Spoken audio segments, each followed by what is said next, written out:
RJ Classes 2.0। नमस्कार दोस्तों, मैं आरजे सिद्धार्थ आरजे क्लासेस 2.0 में आपका स्वागत करता हूं। दोस्तों आज हम पढ़ेंगे वैदिक साहित्य। दोस्तों वैदिक साहित्य पढ़ाते पढ़ाते 2-3 वीडियो हमारे और आ जाएंगे, ताकि ये वीडियो बड़ा ना हो जाए और आपको देखने में बोरिंग या बोरियत ना महसूस हो, क्योंकि आप लोग टाइम दे करके चैनल छोड़ के चले जाते हैं। तो मैं प्रयास करूंगा कि 20-20 मिनट के वीडियो मैं आपको दूंगा और वे सारी चीज़ें मैं आपको पढ़ाऊंगा जो किताबों में बहुत आसानी से समझ में नहीं आती हैं, उनको समझने में दिक्कत होती है और बहुत सारी चीज़ें हम छोड़ देते हैं, पढ़ते नहीं हैं। बाद में जब एग्ज़ाम में आता है तो सोचते हैं ये कहाँ से आ गया। तो मैं हर चीज़ को लेके आऊँगा और अपने तरीके से आपके लिए सरल शब्दों में समझाने का प्रयास करूंगा। आप चाहें टीजीटी दें, पीजीटी दें, रेलवे दें, पुलिस दें, या जहाँ जहाँ इतिहास पूछी जाती है कोई भी आप पेपर दें, हर जगह ये हमारा वीडियो काम आएगा। चलिए दोस्तों आज देख लेते हैं वैदिक साहित्य। वैदिक साहित्य दोस्तों, पर इसके पहले वैदिक उत्पत्ति, वैदिक काल, कालखंड, ये सब ने आपको बता दिया है पिछली वीडियो में। आज हम देखते हैं वैदिक साहित्य। दोस्तों वैदिक साहित्य में बात करें तो वैदिक साहित्य को 2 भागों में बांटा गया है। एक ऋग वैदिक काल, एक ऋग वे या वैदिक काल, ऋग वैदिक काल या ऋग वेद काल। इसको पूर्व ऋग वैदिक काल भी मानते हैं। ऋग वैदिक काल या पूर्व वैदिक काल, वैदिक काल आदि नामों से जाना जाता है। इसका टाइम 1500 से 1000 BC ईसा पूर्व तक दिया है। AD, BC ये सब मैंने बताया है वीडियो में, जो कि आप हमारा पहला वीडियो देखेंगे इतिहास का, उसमें आपको मिल जाएगा। फिर दोस्तों बात करते हैं दूसरे भाग की, उत्तर वैदिक काल। उत्तर वैदिक काल, उत्तर वैदिक काल। देखिए यहाँ पर उत्तर वैदिक काल इसलिए कह रहा हूँ क्योंकि ये जो आपका ऋग्वेद है ये पहले की बात करता है, बाकी सारे जितने वेद हैं वो सारे दोस्तों बाद की बात करते हैं, इसलिए हम इसको उत्तर वैदिक काल ही बोलेंगे। इसका समय 1000 से 6000 BC तक है। 1000 से 6000 BC तक है। अब मुझे पढ़ना क्या है, अब देखना क्या है, ये देखते हैं। आइए दोस्तों क्या क्या हमें देखना है इसका अध्ययन करते हैं। ज़्यादा कुछ नहीं है, मैं जिस तरीके से बना रहा हूँ आप चाहें बना सकते हैं और चाहें तो आप मेरे वीडियो को बार बार देख सकते हैं। इतना ज़रूर कहूँगा, यदि आपका नज़दीक कोई एग्ज़ाम हो तो इन हमारे वीडियो को देख के ज़रूर जाना। स्क्रीनशॉट लेके रख लेना, तो बस फ़ोटो आपको देखनी है, समझ में आ जाएगा। क्या हम पढ़ेंगे ये देखना है दोस्तों। तो इसमें हम पढ़ेंगे उत्तर वैदिक काल में ऋग्वेद, ऋग्वेद पढ़ेंगे, ऋग्वेद। फिर क्या पढ़ेंगे दोस्तों, सामवेद पढ़ेंगे, सामवेद पढ़ेंगे। फिर क्या पढ़ेंगे, यजुर्वेद पढ़ेंगे, यजुर्वेद पढ़ेंगे।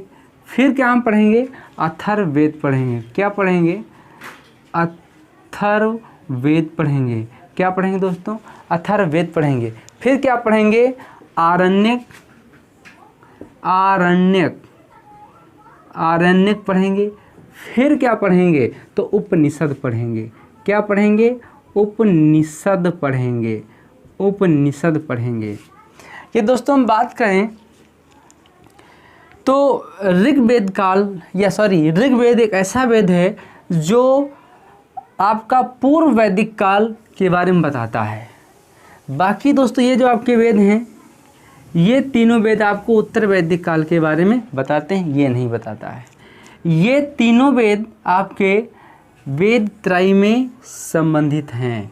चारों वेद वेद संहिता में हैं और ये तीनों वेद वेद त्रय में हैं। किस में हैं दोस्तों, वेद त्रय में हैं। यदि इन चारों की बात करें तो ये वेद संहिता में हैं, वेद संहिता में हैं, वेद संहिता में हैं। आरण्यक की यदि हम बात करें तो आरण्यक, इनकी रचना सन्यासी या विद्यार्थियों के द्वारा जंगल में हुई है।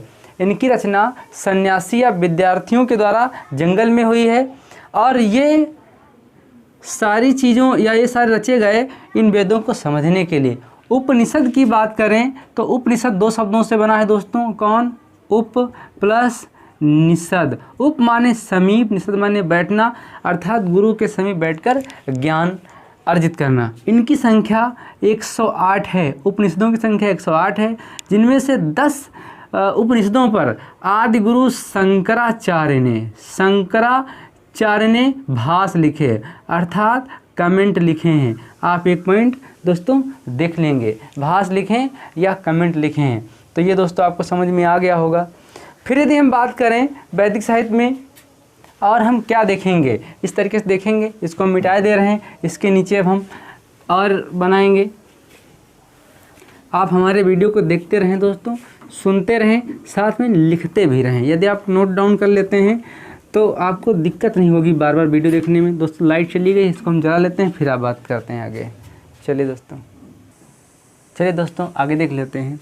इसमें दोस्तों एक बात और आपको बताना ज़रूरी है कि ये जो हम बंटवारा कर रहे हैं इसका 15 से 1000 तक, 1000 से 600 ईस्वी तक, इसमें दोस्तों जब बंटवारा हो रहा है, एक ज़िला पड़ता है उत्तर प्रदेश में, एटा ज़िला। दोस्तों जब एटा ज़िला पड़ता है तो यहाँ अंतरजी खेड़ा, एटा ज़िला में दोस्तों अंतरजी खेड़ा एटा ज़िला में दोस्तों पड़ता है अंतरजी खेड़ा। यहाँ से लोहे के साक्ष्य मिले, इस लोहे के साक्ष्य मिले, यहीं से वैदिक काल, उत्तर वैदिक काल का विभाजन हुआ। ये भी आपको जान लेना बहुत ज़रूरी है दोस्तों। आगे देख लेते हैं अब हम क्या क्या पढ़ेंगे इसमें। देखिए क्या पढ़ना है दोस्तों, हम वेद पढ़ेंगे।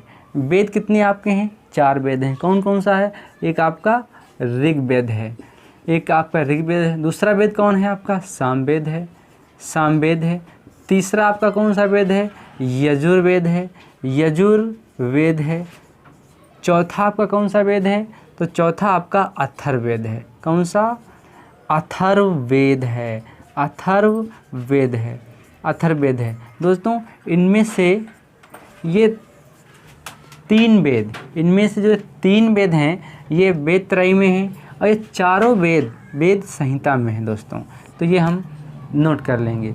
फिर और क्या क्या पढ़ना है तो देखना है इसमें दोस्तों, हमें ब्राह्मण पढ़ना है। क्या पढ़ना है? ब्राह्मण पढ़ना है। ये ब्राह्मणों की बात करें दोस्तों तो ये वेदों को समझने के लिए गद्य में रचे गए हैं दोस्तों, गद्य में रचे गए हैं। आगे क्या पढ़ना है दोस्तों? आगे अरण्यक और उपनिषद पढ़ने हैं। अरण्यक जिनकी रचना जंगलों में सन्यासी विद्यार्थियों की, और उपनिषद पढ़ने हैं। जिनकी संख्या 108 है। इसको हम वेदांत के नाम से भी जानते हैं, 10 उपनिषदों पर शंकराचार्य ने कमेंट लिखे हैं। तो आइए दोस्तों वेदों में पढ़ते हैं, और वेद में सबसे पहले पढ़ते हैं ऋग्वेद। वेदों में क्या पढ़ते हैं दोस्तों? ऋग्वेद पढ़ते हैं। चलिए ऋग्वेद की बात करते हैं। ऋग्वेद की बात कर लेते हैं। तो दोस्तों ऋग्वेद में यदि हम बात करें तो ऋग्वेद में साकल कितने हैं? साकल कितने हैं? ये प्रश्न पूछाता है कि ऋग्वेद में कितने साकल हैं। तो यदि हम साकल की बात करें तो दोस्तों इसमें 10-17 हैं। कितने हैं? 10-17 साकल हैं। 10-17 इसमें साकल हैं। एक ये पॉइंट आप नोट कर लेंगे, 10-17 इसमें साकल हैं। वालखिल्य कितने हैं दोस्तों? वालखिल्य कितने हैं? इनकी चर्चा मैं विस्तार से करने वाला हूं, लेकिन अभी आप नोट कर लीजिए वालखिल्य कितने हैं। तो इसमें वालखिल्य दोस्तों 11 हैं। कितने हैं? 11 हैं। वालखिल्य 11 हैं, नोट कर लेंगे। इसके बाद वास्कल आता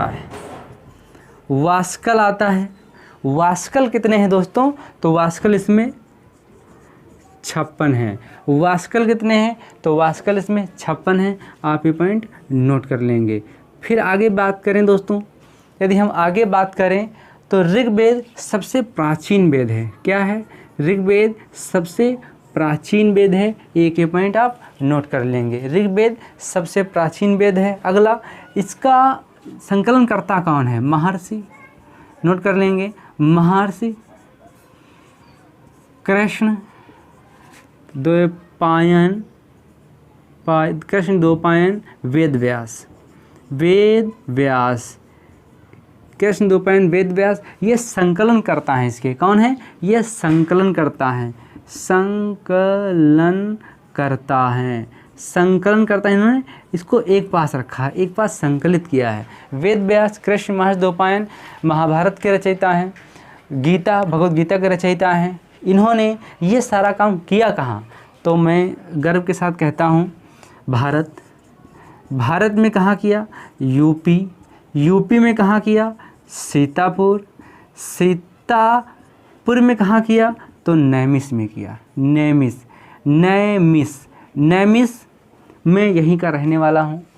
और गोमती नदी के किनारे ये सौभाग्य मुझे प्राप्त हुआ है कि मैं इस पवित्र भूमि पर निवास करता हूँ। यहीं से आपके लिए दोस्तों ज्ञान दे रहा हूँ। मेरा जो घर पड़ता है वो मिश्रिख में पड़ता है।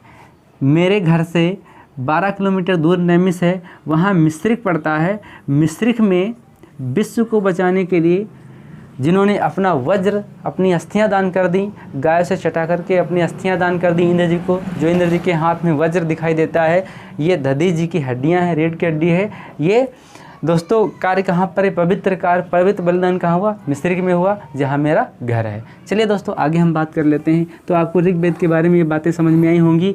महर्षि कृष्ण द्वैपायन वेद व्यास इसके संकलन करता है। सबसे प्राचीन ग्रंथ है। शाकल 10-17 हैं, वाल्खिल्य 11 हैं, वास्कल कितने हैं? 56 हैं। ये समझ में आया? अब कुछ और बातें हैं ऋग्वेद के बारे में, ये दोस्तों हम जान लेते हैं। बहुत अच्छी बातें हैं, कुछ जान लेते हैं। यदि हम बात करें तो ऋग्वेद में हम बात करें और क्या क्या है जो पूछा जाता है, तो मंडल कितने हैं? मंडल कितने ऋग्वेद में हैं? तो आप सबको पता है कि मंडल इसमें 10 हैं, जिसमें से एक मंडल और 10वां मंडल ये प्रमाणित नहीं माना जाता है। ये प्रमाणित नहीं माना जाता है। इसके बाद यदि हम बात करें दोस्तों, इसके अलावा जितने मंडल हैं वे सारे मंडल अर्थात 2 से और चीज़ है कि 2 से 7 तक ये प्रमाणित माने जाते हैं। जो शेष मंडल बचे दोस्तों, इनकी रचना हुई लेकिन ये ज़्यादा तो प्रमाणित ये माने जाते हैं क्योंकि ये 2 से 7 तक की रचना एक वंशों ने की है। अगला दोस्तों पॉइंट यदि हम बात करें 10 मंडल हैं, फिर इस पर हम चर्चा विस्तार से आगे करने वाले हैं। 10 मंडल बात करें। अष्टक कितने हैं इसमें? अष्टक कितने हैं? तो अष्टक 8 हैं इसमें। अष्टक कितने हैं? 8 हैं। फिर सूक्त कितने हैं? सूक्त तो इसमें 28 सूक्त हैं। मंत्र कितने हैं? तो 10,580 इसमें मंत्र हैं। ये आप नोट कर लेंगे।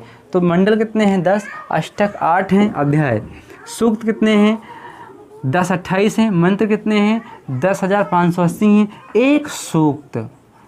एक सूक्त बराबर 3 से 300 मंत्र अपने पास रखता है, या एक सूक्त में 3 से 300 तक मंत्र पाए जाते हैं। प्रत्येक मंत्र दोस्तों, प्रत्येक मंत्र अग्नि देवता से प्रारंभ होता है। प्रत्येक मंत्र अग्नि देवता से प्रारंभ होता है। अग्नि देवता से प्रत्येक मंत्र प्रारंभ होता है। अग्नि देवता की स्तुति से प्रारंभ होता है। एक पॉइंट नोट कर लेंगे, अग्नि देवता की स्तुति से प्रारंभ होता है। और क्या देखना है ऋग्वेद में? चलिए दोस्तों और भी जो देखना है इसको भी हम देख लेते हैं। ऋग्वेद में मंडल की बात कर लेता हूँ, बहुत ध्यान से आप नोट कर लेंगे। मंडल, प्रथम मंडल की बात करें तो प्रथम मंडल में स्तुतियाँ दी हैं, देवताओं की प्रार्थनाएं दी हैं। दूसरे मंडल की बात करें, द्वितीय मंडल की बात करें, बहुत महत्वपूर्ण है, मेरे साथ नोट करते रहेंगे। इसको ग्रत्स क्या बोलते हैं? ग्रत्समद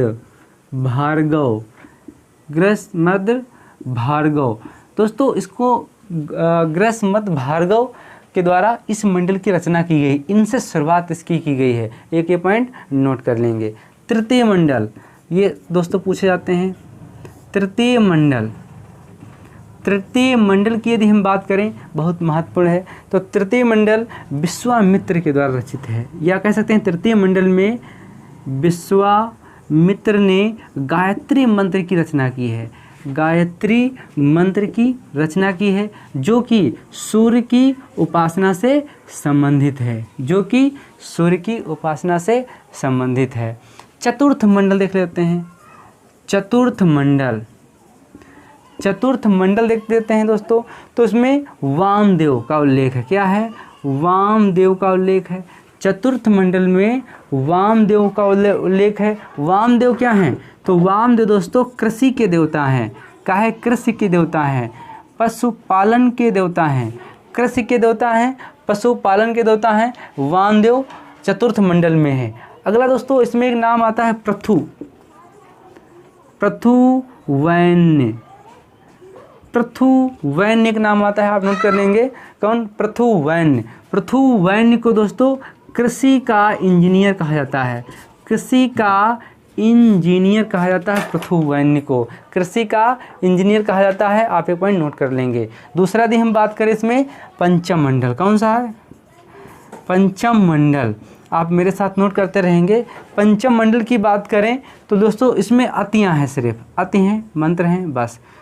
छठे या षष्ठ मंडल की बात करें, छठे या षष्ठ मंडल की हम बात करें तो इसमें दोस्तों भारद्वाज का उल्लेख। क्या है?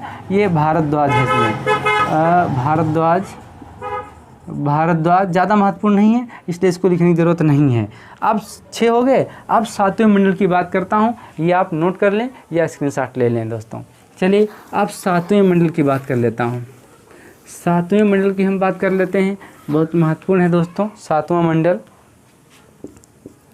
सप्तम मंडल। सप्तम मंडल 10 राग युद्ध का वर्णन है। किसका है? 10 राग युद्ध का वर्णन है। सप्तम मंडल में 10 राग युद्ध का मंडल है। 10 राग युद्ध में 10 राजाओं के बीच में हुआ था। 10 राग युद्ध कहाँ पर हुआ था? तो ये रावी नदी पर हुआ था, जिसको परुषणी के नाम से भी जाना जाता है। ये रावी नदी पर हुआ था, जिसको परुषणी के नाम से भी जाना जाता है। इस तरफ सुदास थे, सुदास, एक तरफ सुदास थे और दूसरी तरफ सुदास या 10 राजा थे। सुदास भारतवंश, ये सुदास भारतवंश था, ये आर्य हम कह सकते हैं। सुदास ये भारतवंश से थे एक तरफ, और इसमें 10 राजा थे। कितने राजा थे? 10 राजा थे, बहुत महत्वपूर्ण है। और एक तरफ विश्वामित्र भी थे। कौन था? विश्वामित्र थे, सुदास थे, और कौन था इसमें? तो दोस्तों और एक नाम है वशिष्ठ। कौन? वशिष्ठ पुरोहित हैं। वशिष्ठ, इनके बीच ये युद्ध होता है। इसमें 10 राजा थे। सुदास ये विजयी रहता है, जिसका उल्लेख सप्तम मंडल में है, रावी नदी पर है। अब हम दोस्तों अष्टम की यदि बात करें तो अष्टम में कुछ है नहीं, स्तुतियाँ हैं, इसलिए बात नहीं करते। नवम मंडल की बात करते हैं। नवम मंडल की बात कर लेते हैं। आई पॉइंट नोट कर लेंगे। नवम मंडल सोम देवता को समर्पित है। सोम देवता को समर्पित है। अब एक अफ़गानिस्तान में हिंदू कुश पर्वत पाया जाता है। वहीं पर हिंदू कुश, अफ़गानिस्तान में हिंदू कुश पर्वत है। मूंज पर्वत, हिंदू कुश पर मूंज एक श्रृंखला इसकी है, मूंज पर्वत हिंदू कुश पर यह स्थान या पर्वत, यहाँ पर मूंज पर्वत है। यहीं पर सोम पाया जाता है। सोम एक प्रकार का पेय पदार्थ होता है, जो कि आर्यों का प्रिय पेय पदार्थ था। तो अफ़गानिस्तान हिंदू कुश पर्वत पर मूंज वंश एक शाखा या मूंज वंश पर्वत के नाम से ही जानी जाती है। वहाँ सोमरस प्राप्त हुआ था, जो आर्यों की दोस्तों प्रिय वस्तु थी या आर्यों का प्रिय पेय पदार्थ था। ये उससे संबंधित है। अब 10वें मंडल की बात कर लेते हैं। 10वें मंडल में पुरुष सूक्त है और इसमें वर्ण व्यवस्था है। 10वें मंडल में वर्ण व्यवस्था है। आप ये पॉइंट एक नोट कर लेंगे दोस्तों, वर्ण व्यवस्था है। और 10वां मंडल सबसे नवीन मंडल है। 10वां मंडल सबसे नवीन मंडल है, अर्थात 10वां मंडल सबसे बाद में रचा गया है। इसी में वर्ण व्यवस्था पाई जाती है। 10वां मंडल में ही वर्ण व्यवस्था पाई जाती है। आप दोस्तों ये नोट कर लेंगे। थोड़ा और बचा है, देख लेते हैं। 10वां मंडल देख लेते हैं। क्या देख लेते हैं? 10वां मंडल मंडल देख लेते हैं। इसको पढ़ना दोस्तों बहुत ज़रूरी है। दशम मंडल का भी हम धीरे धीरे बात करेंगे। क्या क्या इसमें हम बात करेंगे दशम मंडल में? तो पुरुष सूक्त की बात करेंगे, पुरुष सूक्त की बात करेंगे, ठीक। और क्या बात करेंगे? नदी सूक्त की बात करेंगे, नदी सूक्त की बात करेंगे। और क्या बात करेंगे? तो विवाह सूक्त की बात करेंगे, विवाह सूक्त की बात करेंगे। इसलिए हम कह सकते हैं कि दशम मंडल हमारा 3 भागों में विभाजित है, 3 भागों में विभाजित है। एक ही हम बात कर लेते हैं। पुरुष सूक्त की यदि हम दोस्तों बात करें तो पुरुष सूक्त 2 भागों में विभाजित था। पुरुष सूक्त 2 भागों में, किसमें? आर्य और गैर आर्य, आर्य और गैर आर्य, ये 2 भागों में विभाजित था। आर्य और गैर आर्य, इसमें 2 में विभाजित था दोस्तों।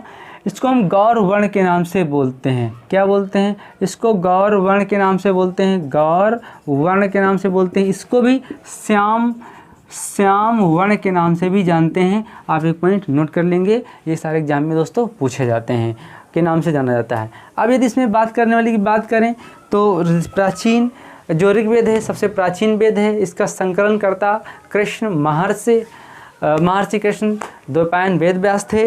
ऋग्वेद का दोस्तों जो उपवेद है वो आयुर्वेद है। ऋग्वेद का जो उपवेद है वो क्या है? आयुर्वेद है, आयुर्वेद है। आप ये पॉइंट नोट कर लेंगे, ये पूछा जाता है।